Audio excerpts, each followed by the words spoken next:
السلام عليكم جزاكم الله شو اخباركم؟ وياكم علي من قناة مملكة الألعاب. ورجعنا لكم اليوم في فيديو جديد وحلقة جديدة. فيديونا اليوم هو مختلف لأن الفيديو يعني ما راح يكون طويل. راح أقول لكم إنه رجعت القناة أخيرا بعد غياب 3 شهور بسبب الدراسة. يعني إن شاء الله البدايات راح تكون قوية. راح نرجع للسلاسل مثل سلسلة ستراند فيشنج 2، وأيضا أي لعبة مثلا انتم تخطر على بالكم تقولولي وأنا أنزلها.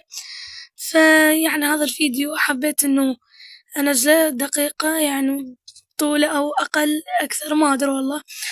المهم إن شاء الله راح نرجع بقوة وراح نستمر، وراح يكون الجدول إن شاء الله كل يوم فيديو أو كل يومين، أكثر شي 3 أيام يلا ينزلكم مقطع. فيعني بس وهذا الصراحة اللي كان عندي، وراح ينزله مقطعين، ما راح يحوزن على تفاعل قوي بسبب انه شو اسمه، اذا تترك اليوتيوب لمدة شهر كامل بدون تنزيل راح يجيك شلون انه قناتك تبطأ يلا تنعرض، يعني مو قبل تجيك مشاهدات، لا تستمر 3 أيام 4 أيام ويلا تبدأ شوي شوي المشاهدات تزيد.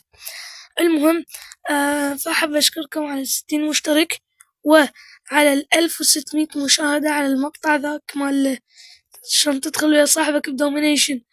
وإن شاء الله يا إخوان راح تجيكم سلسلة عن قريب مال ماينكرافت. فبس لنوصل لنهاية المقطع، إذا عجبكم المقطع اعطونا لايك واشتركوا معنا بالقناة واستنونا في فيديو جاي، والسلام عليكم.